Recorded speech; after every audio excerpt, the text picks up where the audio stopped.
बहुत पसंद था। हर साल वो अपना कास्ट्यूम खुद बनाती, हर चीज में अपनी खास छाप छोड़ती। इस बार उसने एक मुनफरिद मास्क बनाने का फैसला किया, कुछ ऐसा जो सिर्फ उसका हो, जो किसी और के पास न हो। रात गए तक वो मेहनत करती रही। पीपर माशे से एक चेहरा तराशा, उसे सफीद रंग दिया, गहरे स्याह आंखों के हल्के बनाए और होंठों को खून जैसे सरख रंग से रंग दिया। लेकिन कुछ कमी महसूस हो रही थी। वो आईने में अपनी शक्ल देखने लगी, फिर अचानक एक ख्याल आया।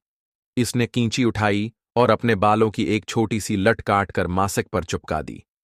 जो ही गूंद खशक हुई, एक अजीब सा एहसास इसके दिल में आया। मासक की आंखें पहले से ज्यादा गहरी लगने लगें, जैसे वो सिर्फ रंग नहीं, बल्कि किसी खाई की तरह खला में झांक रही हूं। होंठ, जो पहले सख्त और साकत थे, अब हल्की सी मुस्कुराहट में मड़ते महसूस हुए। एमिली का बदन सर्द पड़ गया। उसने जल्दी से मासिक रख दिया और लाइट बंद करके सोने की कोशिश की। लेकिन जैसे ही उसकी आंखें बंद हुईं, उसे एक सरगोशी सुनाई दी। एमिली। उसका सांस रक गया। आवाज मध्यम थी, जैसे कोई करीब से बुला रहा हो। मुझे पहनो। उसका दिल तेजी से धड़कने लगा। वो आहिस्ता से बस्तर पर मड़ी और मासिक की तरफ देखा। कमरे की तारीकी में वो वाज़ेह नहीं था, लेकिन वो उसकी मौजूदगी महसूस कर सकती थी।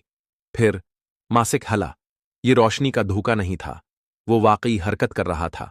एमली घबराकर उठी और लाइट जला दी। मासिक वहीं पड़ा था, लेकिन उसे लगा जैसे वो अभी अभी अपनी जगह पर वापस आया हो। उसने उसे उठाया, नियत थी कि फौरन बाहर फेंक दे, मगर उसके हाथ जम गए। वो उसे छोड़ नहीं पा रही थी। फिर बगैर अपनी मर्जी के उसके हाथ खुद ब खुद हरकत करने लगे और मासिक उसके चेहरे पर जा लगा।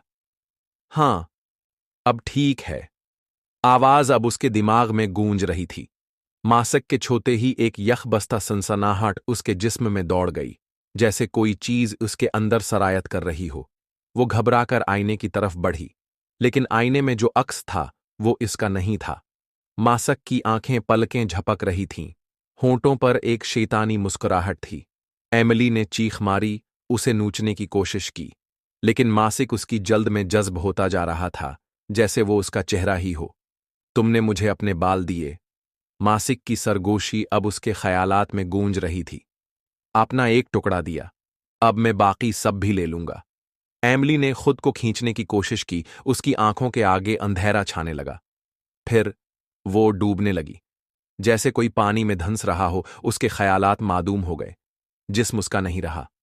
मासिक नहीं। अब वो सीधी हुई, अपने बाल संवारे, आईने में अपनी नई शक्ल को सराहा। फिर वो मुस्कुरा दी।